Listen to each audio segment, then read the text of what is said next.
Welcome to the online lecture series of Sri Chhatrapati Shivaji Maharaj College of Engineering. Myself, Professor Sayan K. Mangesh, and today we will see this microprocessor subject. And our topic is today's topic of lecture is initialization of 80386 microprocessor. These are some contents that we will see throughout the lecture. Initialization of 80386 microprocessor, processor state, software initialization for real mode, software initialization for protected mode, switching to protected mode. First of all, initialization of 80386 microprocessor. In this topic, we will discuss about how microprocessor 80386 will get initialized after reset pin. What are the values of registers after reset operation? And also, as we know that there are three modes in which processor works, that are real mode, protected mode, and virtual 8086X mode. So exactly in which mode processor will run after initialization, that we will see. So first, processor state after reset. It is just like restart of your computer system. What happens after we restart or set processor to the reset state? After reset, microprocessor goes to the power on self test or post, same as your computer, which runs post test after restart or power on. The post test is nothing but in which processor will check if all of its units are working correctly or not, and the result of post test is depends upon the value of AX register. So the content of registers after initialization or after reset. So EX register, as I said, the content of EX registers, if it is non-zero, then your microprocessor's one of unit is not working correctly. If it is 0, then your microprocessor working correctly, means the microprocessor performs correct operations. The register EDX holds the component identifier and revision number. As shown in diagram, the content of DH is 3, which indicate the device ID is equal to 3, which is nothing but the 80386 microprocessor, and DL contain the unique stepping ID. These are the contents of EDX registers after reset operation. Then the content of CR0 registers. The ET bit is set if the ET bit is set if 80386 is present and remaining registers and flags are set as shown in figure.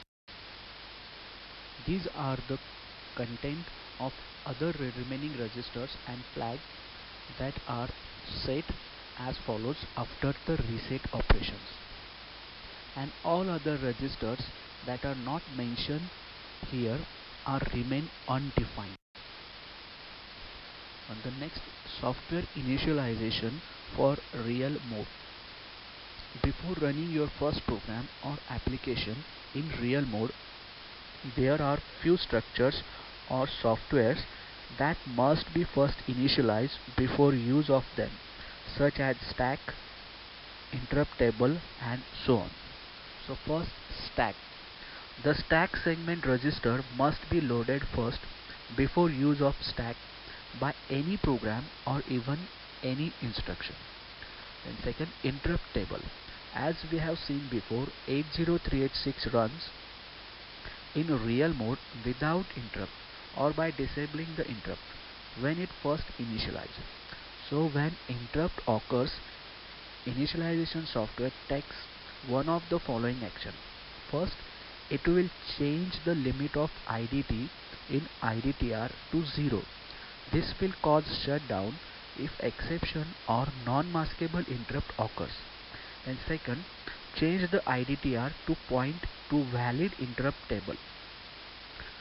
Then third third software for initialization is first instruction. After reset, the address lines of microprocessor, that is A31 to A20, are automatically forced to fetch the first instruction. Then switching to protected mode. As we know, after initialization, processor runs or execute in a real mode. Then how it is switched to other mode, just like protected mode or virtual 8086 mode, or how it switch to the protected mode by setting P bit, that is protection enable bit, in CR0, causes the 80386 to execute in protected mode, and after that initialization code of processor gets flushed by executing jump instruction, which will force the processor to discard all invalid information. Also, all prefetch instructions information that are fetched and decoded by 80386 before jump becomes no longer valid. Then software initialization for protected mode. Just like in real mode, for protected mode we also have to initialize software before use. In protected mode, most of the initialization is done before or after switching to protected mode. So these are the some software, that is interrupt descriptor table and stack, that we have to first initialization before use in protected mode. So let's see first interrupt descriptor table, that is IDT. IDT can be loaded in real or protected mode, but the format of interrupt table for protected mode is different than real mode. If IDTR sets an interrupt table at the time of switching to protected mode, it will have wrong format. An interrupt or exception occur at that time will get unpredictable result. So to avoid this, interrupt should remain disabled until valid IDT has been created. This means that before switching to the protected mode, you have to disable the interrupt, and after switching to the protected mode, you must.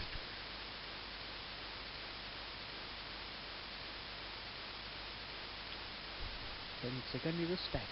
This is also can be loaded in real or protected mode. If stack segment is loaded in real mode, it will continue to point to some linear base address after switching. Thank you. Thank you.